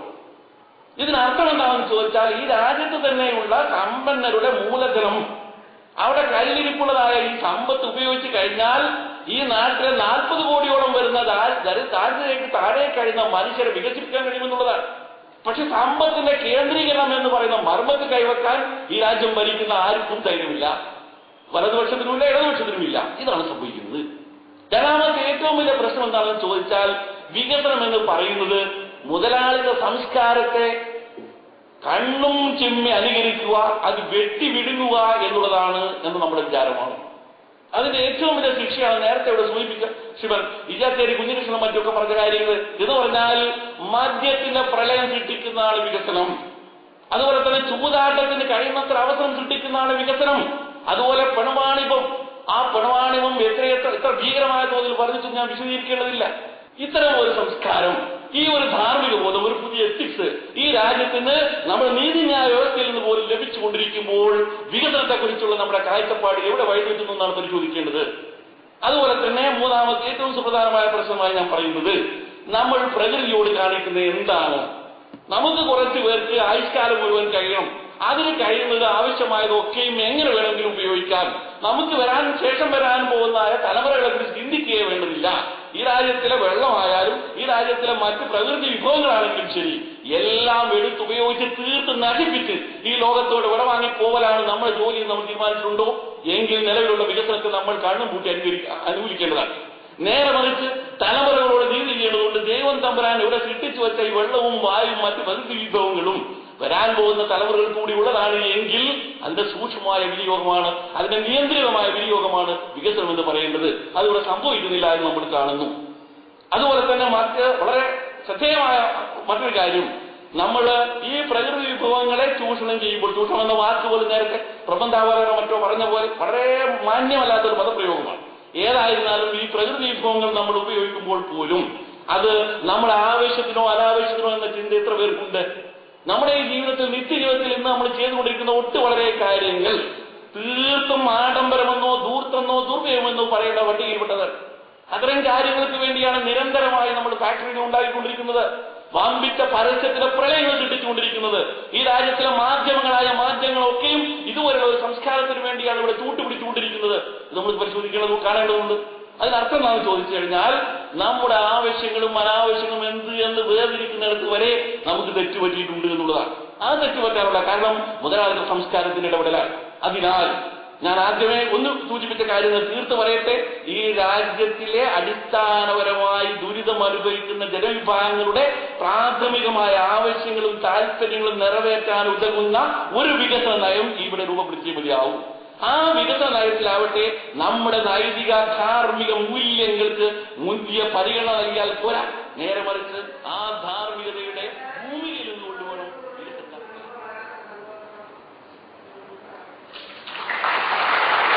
നമ്മുടെ സർവ പ്രവൃത്തി തലത്തിലും ജനാധിപത്യ പ്രക്രിയയിൽ പോലും ഒരു വേൾഡ് ട്രേഡ് ഓർഗനൈസേഷൻ അല്ലെങ്കിൽ വേൾഡ് WTO ടച്ച് നമുക്ക് കാണാം. അതിൻ്റെ ഒരു പരാമർശം അല്ലെങ്കിൽ ഒരു മാനിഫെസ്റ്റേഷൻ എല്ലാ രംഗത്തും നമുക്ക് കാണാൻ സാധിക്കും. ജുഡീഷ്യറിയിൽ വരെ അത് വളരെ പ്രബലമായി കൊണ്ടിരിക്കുന്ന ഒരു സാഹചര്യത്തിലാണ് ഇതേമാതിരിയുള്ള ഒരു കൂട്ടായ്മ സംഘടിപ്പിച്ചിരിക്കുന്നത്. സൂര്യനെല്ലി കേസിൽ വരെ ആ ഒരു WTO ടച്ച് ഉണ്ടായിട്ടുണ്ടോ എന്ന് സംശയിക്കേണ്ടിയിരിക്കുന്നു. കാരണം സ്ത്രീകളെ വളരെ പ്ലാൻഡായിട്ട് ഒരു വിൽപ്പനച്ചരക്കാക്കുന്ന കേരളത്തിലെ പോലെയുള്ള ഏറ്റവും പ്രകൃതിരമണീയമായ ഒരു സംസ്ഥാനത്ത് വിൽപ്പനച്ചരക്കാക്കുന്ന ഒരു സമീപനം നമ്മുടെ സാമ്രാജ്യത്വ ശക്തികൾക്കും അവരെ പരിപോഷിപ്പിക്കുന്ന IMF, world bank, world trade organisation ശക്തികൾക്കും ഇന്നുണ്ട്. അവരുടെ അജണ്ടയിലുള്ളതാണ്. അതുകൊണ്ട് തന്നെ കേരളത്തിൽ നിലനിൽക്കുന്ന shops and commercial establishment act എന്ന് പറയുന്ന ഒരു ആക്ട് ഉണ്ട്. ആ നിയമം അനുസരിച്ച് സ്ത്രീകൾ വൈകുന്നേരം 8 മണി വരെ മാത്രമേ കടകളിലും അതേപോലെയുള്ള കമ്പോളങ്ങളിലും ജോലി ചെയ്യാവൂ. ആ നിയമത്തിൽ വരെ ഒരു ഭേദഗതി വരുത്തുവാൻ ഇപ്പോൾ നമ്മൾ വർഷക്കാലമായി ആലപ്പുഴ ജില്ലയുടെ തീരപ്രദേശം അതിശക്തമായ ഒരു പ്രക്ഷോഭണത്തിലാണ്. ആ പ്രക്ഷോഭണത്തിൽ അവിടുത്തെ ജനങ്ങൾ സങ്കുചിത കക്ഷിരാഷ്ട്രീയ താൽപര്യങ്ങൾക്കും ജാതിമത പരിഗണനകൾക്കും ഉപരിയായി കരിമണൽ ഖനന വിരുദ്ധ ജനകീയ സമരസമിതികൾ ഏകദേശം 60ഓളം സമരസമിതികൾ വിവിധ പ്രദേശങ്ങളിലായി രൂപീകരിച്ചുകൊണ്ട് കേരള സംസ്ഥാന ജനകീയ പ്രതിരോധ സമിതിയുടെ സംസ്ഥാന നേതൃത്വം ബഹുമാനരായ justice VR Krishnaiyer, doctor NA Karim, doctor V Venugopal തുടങ്ങി കേരളത്തിലെ അറിയപ്പെടുന്ന സാംസ്കാരിക നായകന്മാരുടെ എല്ലാം പിന്തുണയുള്ള ആ സംഘടനയുമായി ചേർന്ന് ഇത്തരമൊരു സമരം അവിടെ ആലപ്പുഴ ജില്ലയുടെ തീരപ്രദേശത്ത് വളർത്തിയെടുത്തു. ഈ സമരം വളർന്നു വന്നത് കൃത്യമായ ഒരു ധാരണ ഈ ഖനനവും ജനങ്ങളുടെ ജീവിതവും തമ്മിൽ അത് ഖനനം ഉണ്ടാക്കാൻ ഇടയുള്ള പ്രതിസന്ധികൾ എന്താണെന്ന് വളരെ വ്യക്തമായി അവരെ ബോധ്യപ്പെടുത്തി മനസ്സിലാക്കിയെടുക്കാൻ കഴിഞ്ഞു എന്നുള്ളതാണ് സമരത്തിന്റെ ഒന്നാമത്തെ വിജയം. അതുകൊണ്ട് വളരെ ഷാർപ്പായിട്ടുള്ള, ആർക്കും കയറി തെറ്റിദ്ധരിപ്പിക്കാൻ കഴിയാത്ത, ആർക്കും കയറി അവ്യക്തതകൾ സൃഷ്ടിക്കാൻ കഴിയാത്ത 2 സുപ്രധാന മുദ്രാവാക്യങ്ങൾ ഈ സമരത്തിന് മുന്നോട്ട് വെക്കാൻ കഴിഞ്ഞു. ഒന്ന്, സ്വകാര്യ സംയുക്ത പൊതു മേഖലകളിലൊന്നും കരിമണൽ ഖനനം വേണ്ട. 2, കടൽഭിത്തി കെട്ടി തീരം സംരക്ഷിക്കുക. അപ്പോൾ ഇത്തരം 2 മുദ്രാവാക്യങ്ങളിൽ ആ സമരം ജനങ്ങൾ കേന്ദ്രീകരിക്കപ്പെട്ടപ്പോൾ പതുക്കെ ഈ ഡിമാൻഡിലേക്ക് ആദ്യ സമയത്ത് കരിമണൽ ഖനനത്തിന് അനുകൂലമായോ അല്ലെങ്കിൽ ജനങ്ങളുടെ സമരത്തിന് വിരുദ്ധമായോ നിലകൊണ്ട വ്യവസ്ഥാപിത രാഷ്ട്രീയ പ്രസ്ഥാനങ്ങൾക്കും ഈ സമരത്തിലേക്ക് കടന്നുവരിക യൂത്ത് മൂവ്മെന്റ് നാളത്തെ വലിയ പ്രതീക്ഷയും പ്രത്യാശയുമാണ്. അവർക്ക് കേരള മദ്യനിരോധന സമിതിയുടെയും മദ്യവിരുദ്ധ ജനകീയ മുന്നണിയുടെയും ആശംസകൾ നേർന്നുകൊണ്ട് 1-2 കാര്യങ്ങൾ പറയുകയാണ്. കോഴിക്കോട് ജില്ലയിൽ നിന്നും 58ഓളം യഥാർത്ഥ പോരാളികൾ ഇവിടെ എത്തിയിട്ടുണ്ട്. 1 മാസം ജയിലിൽ കിടന്നവരതിനകത്തുണ്ട്. 7ഓളം കേസുകളിൽ ഭാഗവാക്കായവരതിനകത്തുണ്ട്. ബഹുമാനപ്പെട്ട ഇന്നത്തെ മദ്യമന്ത്രിയെ കരിങ്കൊടി മുഖത്ത് കാണിച്ച് ജാമ്യത്തിലിറങ്ങി കേസ് നടത്തുന്ന യുവാക്കൾ അതിനകത്തുണ്ട്. വടകരയിലും കണ്ണാടിപ്പൊയിലും നിരവധി സമരങ്ങൾ വ്യാജമദ്യത്തിനെതിരെ ചെയ്ത് വ്യാജമദ്യം ഇല്ലാതാക്കിയ ഡിവൈഎഫ്ഐക്കാരായ പ്രവർത്തകന്മാരും അതിനകത്തുണ്ട്. അതേപോലെ തന്നെ കക്കാടംപൊയിൽ എന്ന് പറയുന്ന ഒരു ഗ്രാമത്തെ 800ഓളം വീടുകളെ മദ്യമുക്തമാക്കിയ പ്രവർത്തകരുണ്ട്. അതിന്റെ 5ാം വാർഷികം ആഘോഷിച്ചിട്ടാണ് ഞങ്ങൾ കടന്നു വരുന്നത്. ഞാൻ ഉദ്ദേശിക്കുന്നത് വളരെയധികം ജനപിന്തുണയുള്ള നിരവധി മദ്യസമരങ്ങൾ നടക്കുന്ന ഒരു ഭൂമിയിൽ നിന്നാണ് ഞങ്ങൾ നിങ്ങളെ കാണുവാനും പരസ്പരം അറിയുവാനും ഇവിടെ എത്തിയിരിക്കുന്നത്. നിരവധി സമരങ്ങൾ എന്ന് പറഞ്ഞാൽ അതിന്റെ ഒരു ലിസ്റ്റ് വളരെ വലുതായിരിക്കുമെന്ന് ഞാൻ കരുതുകയാണ്. പ്രസിദ്ധമായ നരിപ്പറ്റ സമരം 400 ചില്ലാനം ദിവസമാണ് നടത്തിയത്. കുരിശുപള്ളി സമരം, അതായത് പള്ളിക്ക് മുമ്പിൽ വിദേശ മദ്യഷാപ്പ് വെച്ചുകൊണ്ട് ഞങ്ങളെ വെല്ലുവിളിച്ച തൃശൂർക്കാരനായ 149 കോടി രൂപയുടെ ആസ്തിയുള്ള ഒരു മദ്യമുതലാളിയെ, അബ്കാരി മുതലാളിയെ 64 ദിവസത്തെ സമരം കൊണ്ട് മുട്ടുകുത്തിച്ച സഹോദരന്മാർ, സിസ്റ്റർമാരടക്കം ഇവിടെ ഇരിക്കുകയാണ് എന്ന് നിങ്ങൾ അറിയുക. കൊക്കിവളവിലെ ജനകീയ സമരവും, അത്തോളി മദ്യഷാപ്പ് സമരം, നരിക്കുനി മദ്യഷാപ്പ് സമരം, പന്തീരങ്കാവ് മദ്യഷാപ്പ് സമരം, ഈ 3 വിദേശ മദ്യഷാപ്പുകളും കോഴിക്കോട് ജില്ലയ്ക്ക് നൽകിയത് UDF ഭരണകൂടമായിരുന്നു. ഞങ്ങൾ അധികാരത്തിലേറിയാൽ എല്ലാ തരത്തിലുള്ള മദ്യത്തിനെതിരെയും പ്രതികരിക്കുമെന്ന് പറഞ്ഞ സമ്പൂർണ്ണ മദ്യനിരോധനത്തിനു വേണ്ടി നിലകൊള്ളുമെന്ന് പ്രഖ്യാപിച്ച് എന്നെപ്പോലെയുള്ള രാഷ്ട്രീയക്കാരുടെ വോട്ട്, കക്ഷി രാഷ്ട്രീയക്കാരന്റെ അല്ല, എന്നെപ്പോലെയുള്ള രാഷ്ട്രീയക്കാരന്റെ വോട്ട് വാങ്ങി അധികാരത്തിൽ വന്ന UDF ഗവൺമെന്റ് അധികാരത്തിൽ വന്ന് 55 ദിവസം തികയുന്നതിന് മുമ്പ് ആദ്യം ചെയ്തത് 55 വിദേശ മദ്യഷാപ്പുകൾ കേരളത്തിന് നൽകുക എന്നതായിരുന്നു. ആ 55 വിദേശ മദ്യഷാപ്പുകളിൽ 3 വിദേശ മദ്യഷാപ്പുകൾ കോഴിക്കോട് ജില്ലയിൽ അത്തോളിയിലും പന്തീരങ്കാവിലും അതുപോലെ നരിക്കുനിയിലും നൽകിയപ്പോൾ അതിനെതിരെ 117 ദിവസം നീണ്ടുന്ന അതിശക്തമായ സമരം ചെയ്തുകൊണ്ട് 3 മാറ്റിയ പ്രവർത്തകന്മാരാണ് ഇവിടെ ഇരിക്കുന്നത് എന്ന് ഞാൻ അറിയിക്കുകയാണ്. പറഞ്ഞതുകൊണ്ട് ഞാൻ ഉദ്ദേശിക്കുന്നത് ഇതാണ്, ഇവിടുത്തെ പാവപ്പെട്ട ആളുകളെ സംബന്ധിച്ചിടത്തോളം ആയിരക്കണക്കിൽ കോളനികളിൽ താമസിക്കുന്ന ആളുകളായ പാവപ്പെട്ട ജനങ്ങളെ സംബന്ധിച്ചിടത്തോളം അവർക്ക് വീടുണ്ടാകണം, അവർക്ക് വസ്ത്രമുണ്ടാകണം, അവർക്ക് ഭക്ഷണം ഉണ്ടാകണം, അവർക്ക് വിനോദം ഉണ്ടാകണം, അവർക്ക് വിദ്യാഭ്യാസം ഉണ്ടാകണം, അവർക്ക് വിശ്രമം ഉണ്ടാകണം, അവർക്ക് ശാന്തി ഉണ്ടാകണം. അതാണ് വികസനം എന്നതുകൊണ്ട് ഞാൻ ഉദ്ദേശിക്കുന്ന കാര്യം. ആ ഒരു വികസനത്തിന്റെ കാര്യത്തിൽ എവിടെ നിൽക്കുന്നു എന്ന്, കേരളം എവിടെ നിൽക്കുന്നു എന്ന് ആത്മാർത്ഥമായി പരിശോധിക്കാൻ എല്ലാവരും തയ്യാറാകണം. അല്ലാതെ ഞാനിവിടെ നിൽക്കുന്നത് ഈ ഉശരൻ കുട്ടികളുടെ സംഘടനയായ ഈ സോളിഡാരിറ്റിക്ക് കേരള ശാസ്ത്ര സാഹിത്യ പരിഷത്തിന്റെ സോളിഡാരിറ്റി പ്രഖ്യാപിക്കാനാണ്. ഇതിലെ പ്രവർത്തകരുടെ ബലവും അവരുടെ ആവേശവും എനിക്ക് നേരിട്ട് കാണാൻ സാധിച്ചത് അവർ എക്സ്പ്രസ് ഹൈവേക്ക് എതിരായി തിരുവനന്തപുരത്ത് നിന്ന് കാസർഗോഡ് വരെ നടത്തിയ പ്രചരണ ജാഥയിലാണ്. സോളിഡാരിറ്റി അവരുടെ ഏത് പ്രവർത്തനത്തിന് ഏത് നരകത്തിൽ ചെല്ലണം എന്ന് പറഞ്ഞാലും ഞാൻ പോകും എന്നിവിടെ ഞാൻ പ്രഖ്യാപിക്കാം. വികസനത്തെ സംബന്ധിച്ച് ഇനി ഇവിടെ പറഞ്ഞതിലപ്പുറമായി ഒന്നും എനിക്ക് പറയാനില്ല. ഒരു 30 വർഷം മുമ്പ് വികസനം എന്നത് പ്രകൃതി വിഭവങ്ങളെ നശിപ്പിച്ചുകൊണ്ടുള്ള വികസനം അല്ല, എക്കാലവും എല്ലാവർക്കും വികസനത്തിനാവശ്യമായ വിഭവങ്ങൾ ഈ ഭൂമുഖത്ത് വച്ചുകൊണ്ടുള്ള വികസനമാണ് വികസനം. ആ വികസനത്തിന് ആണ് ഇന്ന് ശാശ്വത വികസനം, സസ്റ്റൈനബിൾ ഡെവലപ്മെന്റ് എന്നൊക്കെ പറഞ്ഞു വരുന്നത്. ഈ സംഘടന ഇന്നിവിടെ സംഘടിപ്പിച്ച ഈ കൂട്ടായ്മ ഇതേവരെ എറണാകുളത്ത് ഇങ്ങനെ ഒരു കൂട്ടായ്മ സംഘടിപ്പിക്കാൻ ആർക്കും സാധിച്ചിട്ടില്ല. അതിലും ഈ സോളിഡാരിറ്റിക്ക് അഭിമാനിക്കാം. ഞാൻ അവർക്കെല്ലാം ആശംസകൾ നേരുന്നു. നമസ്കാരം. മീൻപിടുത്തക്കാരന്റെ വിഷയം കൂടെ ഇതിനകത്ത് ഉൾച്ചേർത്തതിൽ സോളിഡാരിറ്റിയുടെ ഭാരവാഹികളോട് അങ്ങേയറ്റം കടപ്പാടും നന്ദിയുമുണ്ട്. മത്സ്യത്തൊഴിലാളികളുടേതെന്ന് അവകാശപ്പെട്ടിരുന്ന, ഞങ്ങൾക്ക് ഹുങ്കുണ്ടായിരുന്ന, ഞങ്ങളൊക്കെ ഏറ്റവും കൂടുതൽ അഭിമാനിച്ചിരുന്ന, ഞങ്ങളുടെ കൈവശം നിന്ന് പോകില്ല എന്ന് അഹങ്കരിച്ചിരുന്ന കടല് ഞങ്ങളിൽ നിന്നും അന്യമായിക്കൊണ്ടിരിക്കുന്നു.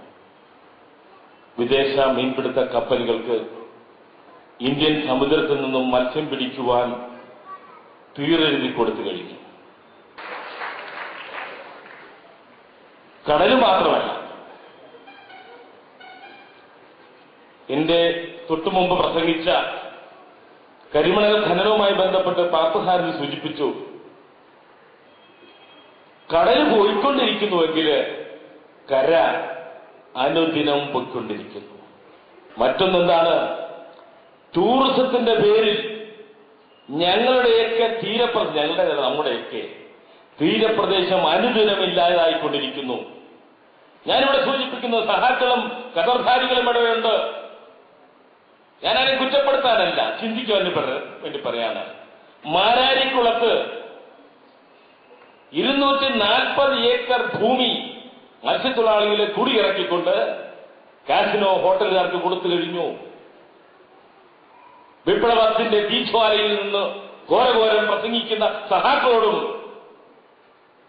കഥകാരികളോടും ഞാൻ കുറ്റപ്പെടുത്തുകയല്ല, ഞാൻ അടക്കമുള്ള ആളുകൾ ചിന്തിക്കാൻ വേണ്ടി പറയുന്നു. 240 ഏക്കർ സ്ഥലത്തു നിന്നും ഞങ്ങളെ കുടിയിറക്കി. എന്തിനേറെ ബേക്കലിൽ ചെന്നാൽ നമുക്കറിയാം, അവിടെ ടൂറിസത്തിന്റെ മത്സ്യത്തൊഴിലാളി കുടിയിറക്കിക്കൊണ്ടിരിക്കുന്നു. കോവളത്ത് നമുക്കറിയാം, കോവളത്തെ മീൻപിടുത്തത്തിൽ ഏർപ്പെടുത്തുന്ന മത്സ്യത്തൊഴിലാളികൾ ഇപ്പോൾ കഞ്ചാവും ചരസും വിൽക്കുന്ന ജീർണിച്ച് നാറുന്ന സംസ്കാരത്തിലേക്ക് ഞങ്ങളെ വലിച്ചിഴയ്ക്കുന്ന ഈ പ്രവണതയ്ക്കെതിരെയുള്ള ഒരു പുത്തൻ സംസ്കാരത്തിന് വേണ്ടിയുള്ള പ്രക്ഷോഭത്തിന് കൈകൾ കോർത്തിൽ മുന്നോട്ട് പോകേണ്ട സമയം അതിക്രമിച്ചിരിക്കുന്നു. മത്സ്യ ഇറക്കുമതിക്ക് നമ്മുടെ പ്രധാനമന്ത്രി പോയി തായ്ലൻഡിൽ പോയി ഒരു ഉറപ്പ് നൽകിയിട്ടുണ്ട്. നിങ്ങൾക്കൊക്കെ ഇനി ടിന്നിലടച്ച മത്സ്യം തരാൻ പോവുകയാണ്. തായ്ലൻഡിൽ നിന്ന് മത്സ്യം ഇവിടെ ഇറക്കി നമുക്ക് ടിന്നിലടച്ച് തരാൻ പോവുകയാണ്. ഇവിടത്തെ മീൻ തന്നെ പിടിച്ചുകൊണ്ട് അപ്പുറത്ത് പോയി തെന്നിലടച്ച് നേരെ ഇവിടെ കൊണ്ടുവരാൻ പോവാണ്. എന്തൊരു ഗതികെട്ട അവസ്ഥയാണ്. എന്തായാലും മത്സ്യത്തൊഴിലാളികൾ പ്രക്ഷോഭ രംഗത്ത് ഇറങ്ങിക്കഴിഞ്ഞു. ഈ മത്സ്യ ഇറക്കുമതി നയം തിരുത്തുന്നത് വരെയുള്ള സമരത്തിന് 8-ാം തീയതി തുടക്കം കുറിക്കാൻ പോവുകയാണ്. അപ്പോൾ മത്സ്യ ഇറക്കുമതിക്കെതിരെയും തീരത്തിന്റെ അവകാശം തീരദേശവാസികൾക്ക് ഉറപ്പുവരുത്തുന്നതിനും വേണ്ടിയുള്ള പോരാട്ടത്തിൽ നിങ്ങളുടെ പൂർണ്ണമായ സഹകരണം ഉണ്ടാകണം. സോളിഡാരിറ്റി നടത്തുന്ന എല്ലാ പ്രക്ഷോഭ പരിപാടികൾക്കും എല്ലാ പ്രവർത്തന പരിപാടികൾക്കും കേരള സ്വതന്ത്ര മത്സ്യത്തൊഴിലാളി ഫെഡറേഷൻ കൂടെ ഉണ്ടാകും എന്ന് ഉറപ്പ് നൽകിക്കൊണ്ട് എന്നെ ശ്രമിച്ച നിങ്ങൾക്ക് 1000 അഭിവാദ്യങ്ങൾ അർപ്പിച്ചുകൊണ്ട് ഞാൻ നിർത്തുന്നു. നന്ദി, നമസ്കാരം.